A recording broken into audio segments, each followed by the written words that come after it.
শাস্ত্র বলছে কালীকে গয়নাগাটি পরিয়ে দামি দামি শাড়ি জামা কাপড় পরিয়ে সাজানোর কোনো অপশানই নেই।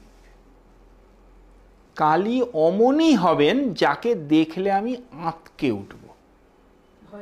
হ্যাঁ, কি বলছে? সবার ঊর্ধ্বাং মহাভীমাং ঘোরদাংষ্ট্রাং বরপ্রদাম। সবার ঊর্ধ্বাং, সবের ওপরে উঠে দাঁড়িয়ে আছেন। মৃতদেহ এমনি আমরা দেখলে ভয় পাই, সেই সবের উপরে তিনি বুকের উপরে উঠে দাঁড়িয়ে আছেন। মহাভীমাং, একদম পরিষ্কার বলছে মহাভীমা, মহাভয়ঙ্করী। এই যে করালো দংষ্ট্রা, লোল জিহ্বা, এইগুলো তো শাস্ত্রবচন। তার দাঁত যেন চকচক করছে, জিভ লক লক করছে। এই যে অবস্থা, এটাই কালীর প্রকৃত স্বরূপ।